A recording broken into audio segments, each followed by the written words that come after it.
Sasa, nani anaweza kuniambia jinsi ya kujiunga na Maarifa Academy? Bonyeza subscribe. Ndiyo, safi sana.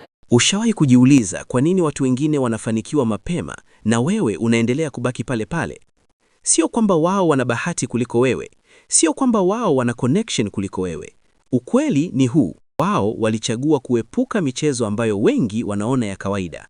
Na leo nataka nikuambie kitu ambacho kinaweza kubadilisha maisha yako kabisa. Ukianza hii michezo, sahau kufanikiwa. Lakini kabla sijaendelea, subscribe channel ya Maarifa Academy, like video hii na comment unatazama kutoka wapi, pamoja na kumtaja rafiki yako anayehitaji kusikia haya. Sasa sikiliza kwa makini sana, kwa sababu hii sio motivation ya kawaida, hii ni reality check. Moja, mikopo ya online. Leo hii vijana wengi wanajifanya wanaishi vizuri, lakini ukweli ni huu: wanamiliki simu, lakini simu imewamiliki. Wanabonyeza tu app, pesa inaingia fast, lakini hawajui wanauza kesho yao kwa bei ya leo. Mikopo ya online sio tu inakausha mfuko wako, inakausha akili yako. Unapozoea pesa ya haraka, unapoteza uwezo wa kufikiria kwa muda mrefu. Na watu waliofanikiwa mapema hawakuwa wanatafuta pesa ya haraka, walikuwa wanajenga mifumo ya pesa ya kudumu. 2, salary advance. Hii ndiyo mitego mikubwa sana kwa vijana wa kazi. Unakopa mshahara ambao bado hujaufanyia kazi. Unajua maana yake nini? Unaanza mwezi ukiwa umeshashindwa. Badala ya akili yako kufikiria maendeleo, inafikiria namna ya kuishi hadi mwisho wa mwezi. Lakini wale waliofanikiwa mapema waliishi chini ya kipato chao, ili baadaye waishi juu ya ndoto zao.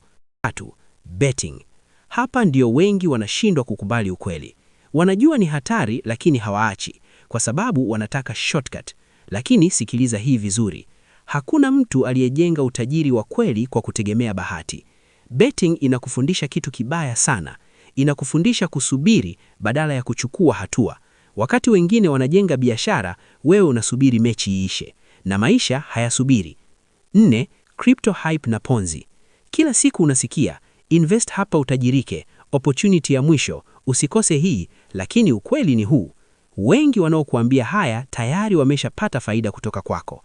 Wanakuonyesha magari, wanakuonyesha Dubai, lakini hawakuonyeshi wale waliopoteza kila kitu. Watu waliofanikiwa kweli hawakuruka hatua, walijenga pole pole, lakini kwa uhakika. 5, kutegemea watu. Hii ndiyo sumu ya ndoto zako. Ukizoea kupewa, unapoteza nguvu ya kujitengenezea. Unaanza kuishi kwa mood za watu wengine. Leo wanakupa, una furaha; kesho hawakupi, unaumia. Lakini ukweli ni huu: uhuru wa kweli ni kujitegemea.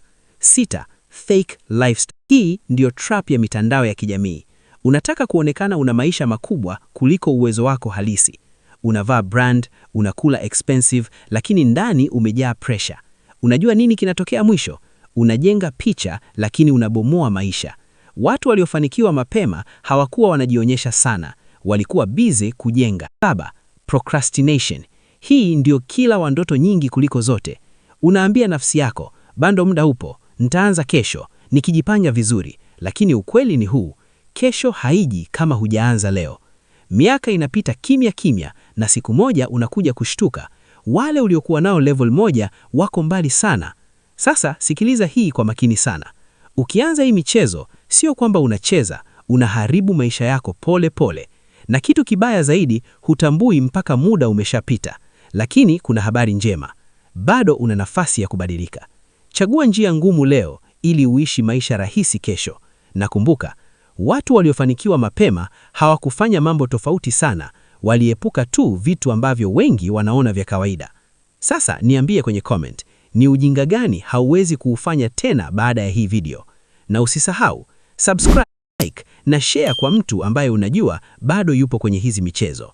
Hii ni Maarifa Academy, mahali ambapo tunajenga akili na kubadilisha maisha. Tutaonana kwenye video inayofuata.